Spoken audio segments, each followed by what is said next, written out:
Bruce, I'm going on a mission. Take this. I don't know what my state of mind will be when I get back. You might need it. I'll keep it safe in the vault. Good luck, Clark.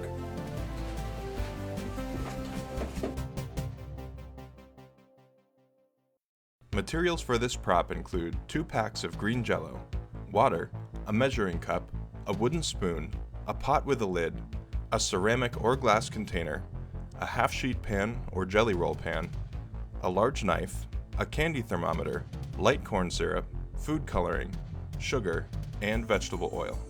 First, we'll make jello. We're using less water than we normally would to get a thicker jello. Pour 1 3/4 cups of water into the pot. Turn the stove on high and cover the pot. Allow the water time to boil.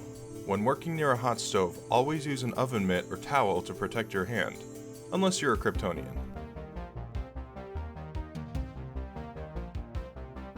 Once the water is boiling, turn off the heat, uncover the pot, and empty the 2 jello packets into the water. Use a wooden spoon to stir the mixture for 3 minutes until the jello is completely dissolved. Pour the jello into a container and place in the refrigerator for a minimum of 3 hours. We let it sit overnight.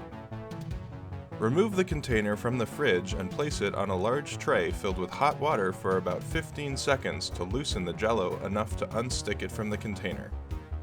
Cut out a jagged shape and then cut extra facets into the piece for added detail. I allowed the jello to harden for about a week. The end result was a sort of hard outer crust, although the inside was still soft. Given enough time, it most likely would have hardened completely through.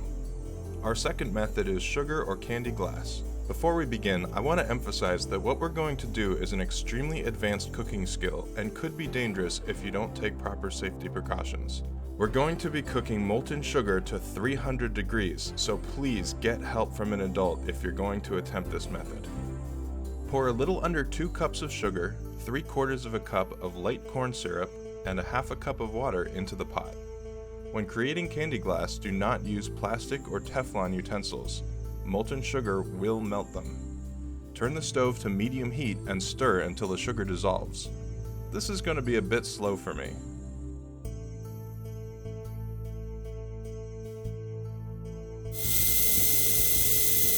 If you don't have heat vision, you'll need to stir it regularly.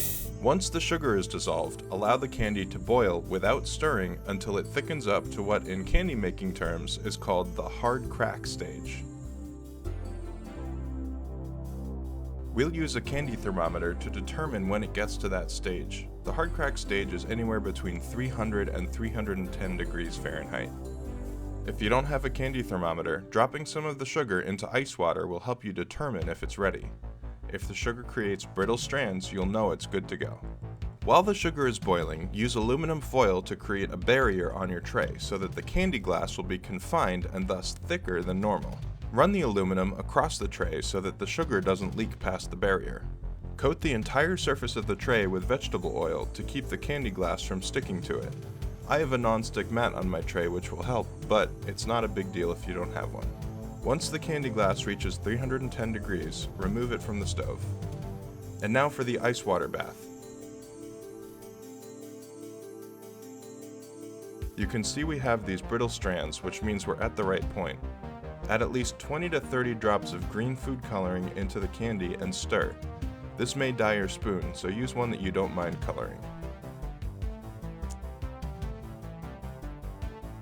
We experimented with adding a bit of blue to our mixture. Here's the green-only Kryptonite, and here's the version we added a bit of blue to. After stirring in the food coloring, allow the mixture to sit for a minute or 2. Pour the candy glass into the confined space on your tray. Do not allow your fingers to touch the candy as it will result in serious burns. Also, be aware that the candy will heat up the tray very quickly. Allow the candy glass to cool for a minimum of 20 minutes. It should be hard to the touch and warm if not completely cooled. Remove the candy glass from the pan.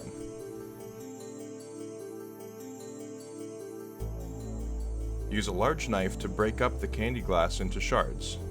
Remember to exercise caution with the knife, and keep in mind this will scatter sugar glass shards all over the place. It's best to lay down some newsprint. When you shine a light behind the shards, you get the familiar green glow. And remember, this is essentially glass, so it's very sharp. And there's your finished kryptonite. And yes, everything we've made today is completely edible.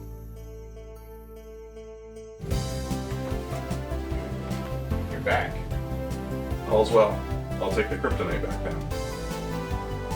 It's yours if you can crack the vault.